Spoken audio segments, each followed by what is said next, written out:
What is going on, everybody? Welcome back to a brand new video, man. You guys read the title, Do Not Trust Your Thoughts. Don't trust your thoughts. Today we are going to be going in depth on why it is bad to trust your thoughts biblically and from a world perspective, and why we should immediately fix this. I want to start off by saying the root word for Christianity is Christ. This means that you must serve God and Jesus above your thoughts, your desires, your needs, your wants. In order to truly love God and truly be close to Him, we need to put Him first. Put God first. And I'm planning on making a video with that title soon to show you guys how to put God first, but we need to put God number one. God teaches us in Proverbs chapter 3 verse 5. God says, "Trust in the Lord with all your heart and lean not on your understanding." This basically means that we cannot trust our heart or our thoughts. You see, God's word doesn't change. God 2,000 years ago, God in 2,000 years, and God now does not change. But our heart changes constantly. If a girl switches feelings towards you, her heart changed. If we yesterday are interested in doing basketball and then today we quit, our heart changed. Our thoughts changed about it. Our perspective changed, right? This goes for love. This goes for anything in life. Maybe when we were little, we liked a certain food. Now we don't. Our heart changed. Therefore, if we trust our heart, if we trust how we feel, if we trust how we think and our thoughts only, we will fail every time. We will commit sin, which is what I mean when I say fail. We will commit sin every time. And in life, in general, we will not reach success if we just focus on our heart. Now, of course, before I go on into the video, I do want to say that it is necessary to express your emotions.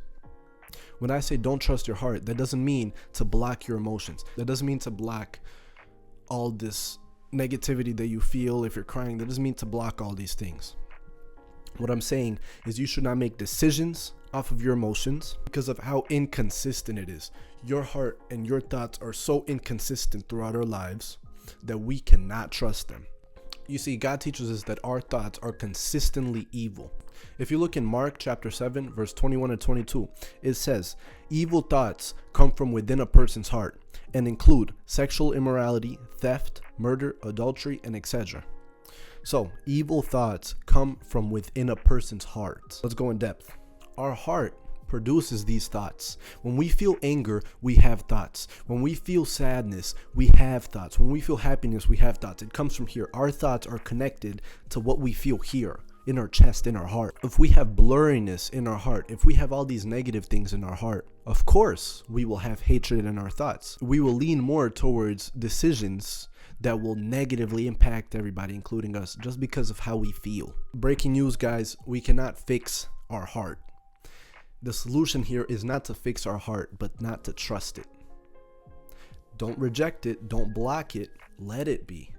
But don't trust it. Now, I want to go over this thing called the snowball effect. This is the most important part and the main part in this video. Before I do, take a look at this clip. I used to lay in bed at night and I would have these thoughts. It would start with just one small thought.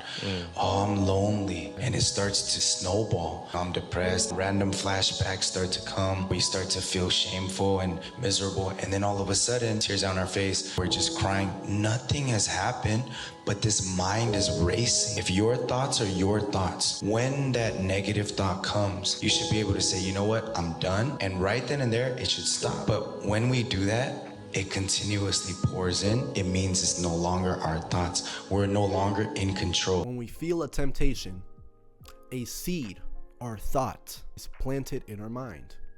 Now we water that thought by giving it attention. We water that seed by giving it attention. When we are laying late at night and this urge hits us to look at lustful content, for example, that thought is planted in our head. Maybe throughout the day we had some temptations, and that night when we finally lay down to rest in God's name, we feel some type of temptation. The devil is tempting us, or something is going on with our heart and our thoughts. When that seed is planted, we think, it's only 11 p.m. I have like an hour and a half if I were to do it. I'm not going to, but if I were to do it, I have an hour and a half. That's giving it attention. Or let's say we are fasting for God and a seed planted in our mind. Let's say we're in a bad mood that day, something's happening, it's not our best day, and we really want to eat. Our fasting is affecting our mind.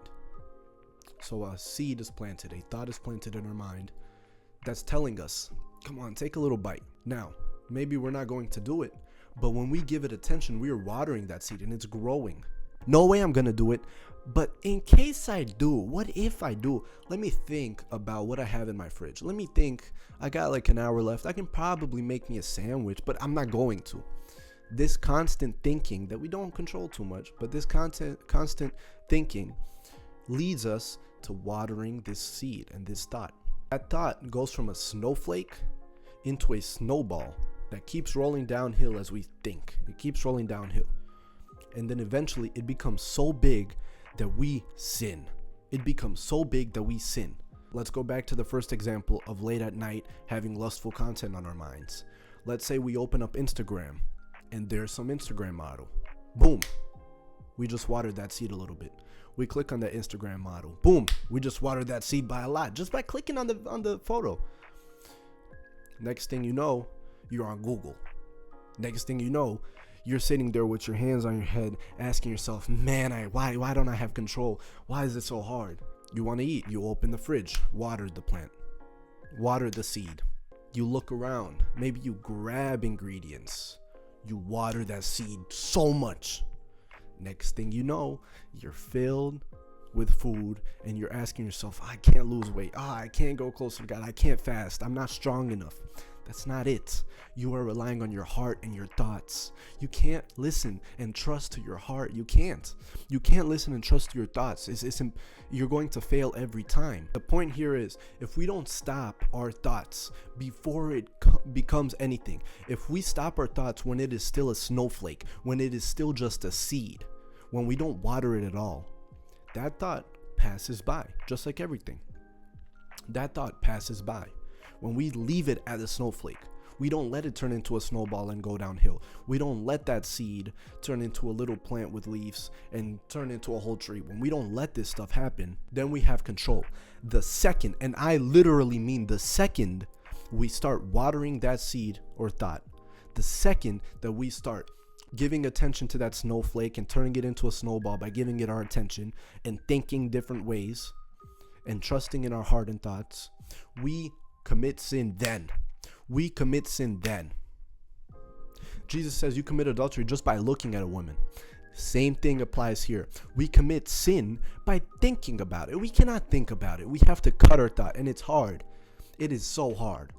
But we need to have control over ourselves. We need to have control over our thoughts. And like I said in the beginning, that is impossible. But as long as we cut our thoughts up, we're going to have these thoughts, but as long as we cut these thoughts right here, we don't let it grow. We don't give it our attention and let it grow. As long as we cut our thoughts right here, we will have control. We need to stop relying on our heart, trusting our thoughts and trusting our heart. And we need to trust in our control and our ability to stop those thoughts, cut those thoughts off, cut them off before they have any chance to even slightly grow. Second they grow just a little bit, we are committing sin and we will fail. We will fail. We need to stop. I hope you guys enjoyed the video, and I hope you guys have a notebook just like I do right here. I have a little notebook here, man, where I write a lot of video ideas and a lot of research and biblical verses and thoughts. So a practical step that you guys can take is start writing your thoughts down. That helps me a lot. When I have some bad thoughts, I actually write my thoughts down, and it helps me cut them off. After a little bit of time, you're going to realize, wait a minute, I don't need to. It's good to write your thoughts down to help you cut them off, but I don't need that.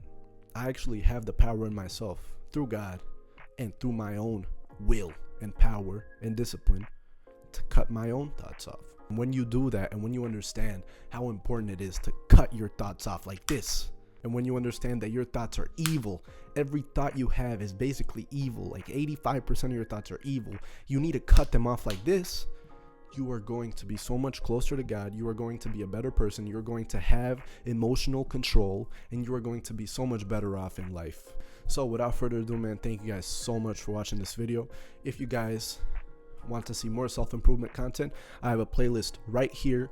Click on this playlist. I have all my self-improvement content here, and of course subscribe if you guys haven't already, to join this community that I am building, where we self-improve and we become 1% better and closer to God each and every day, man. So without further ado, man, thank you guys so much for watching this video, and I will see you guys in my next one. God bless.